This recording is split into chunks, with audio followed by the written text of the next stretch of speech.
Imagine squeezing all 4.6 billion years of Earth's history into one single 24-hour clock. Midnight. Earth is a ball of molten rock. No life. Nothing. Life crawls in around 4 a.m. Just simple cells doing basically nothing for hours.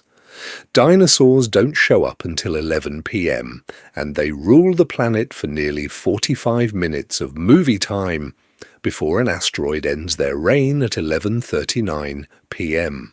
So, when do we arrive? Modern humans, people basically identical to you and me, stroll onto the stage at 11:58:43 p.m. We've existed for the last 90 seconds of a 24-hour day. The pyramids, built in the final half-second your entire family history, a blink. We are the newest, weirdest kids at this party, and somehow, in record time, we went from hiding in bushes to launching telescopes into space. How? Let's rewind. Around 6 million years ago, our ancestors made a bizarre bet. They climbed down from the trees and stood up. Why ditch 4 good legs for 2 wobbly ones? Turns out, walking upright was basically the ultimate fuel efficiency upgrade. Compared to a chimp's knuckle-dragging stroll, walking on 2 legs burns way less energy, like trading a gas-guzzling truck for a hybrid.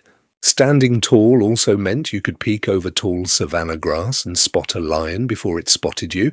Plus, your hands were suddenly free to carry food, babies, or that suspiciously sharp rock you just found. But evolution never hands out a free lunch. Rearranging your entire skeleton to balance on 2 feet put insane pressure on your spine, which is why humans are basically the only animals that complain about lower back pain. And here's the brutal part. Standing upright narrowed the pelvis, while bigger brains later demanded a bigger skull.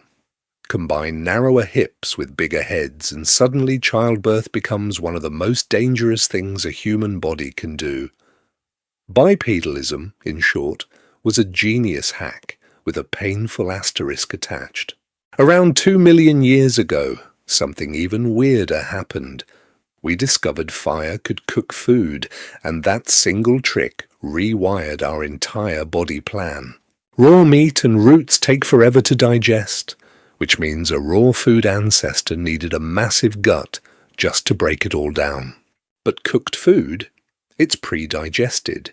Heat breaks down fibers and proteins before they even hit your stomach, which means early humans suddenly didn't need that giant energy-hungry digestive system anymore. So evolution did something brilliant. It shrank the gut and rerouted all that saved energy straight to the brain. Cooking became, essentially, an external stomach, a second digestive organ sitting right there on the campfire. And brains are expensive.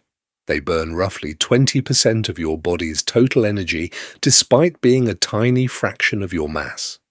Without fire subsidizing that cost, there's a good chance we'd still have skulls the size of grapefruits and guts the size of beach balls. Instead, our brains tripled in size over a couple million years, all thanks to slow-roasted mammoth and a couple of friends huddled around a glowing pit, accidentally inventing the future. Here's something wild. For most of human history, Homo sapiens were not the only humans on Earth.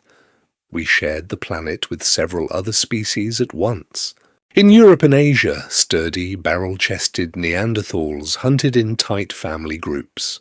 Deeper, into Siberia, the mysterious Denisovans left behind little more than a finger bone and a tooth, yet we know they existed. And on a tiny island in Indonesia, a species nicknamed the Hobbits, Homo floresiensis, stood barely 3 feet tall, hunting giant rats and dodging actual dragons, which is to say, giant lizards that later inspired Komodo dragon legends. These weren't separate, untouching tribes either. When our ancestors migrated out of Africa, they bumped into Neanderthals and Denisovans, and let's just say things got friendly. Today, most non-African humans carry leftover Neanderthal DNA, and some populations in Southeast Asia carry Denisovan genes too. So next time someone calls humanity one big family, they're more right than they realize. We are walking, talking proof of prehistoric crossover episodes. So, with all these other humans around, how did sapiens come out on top?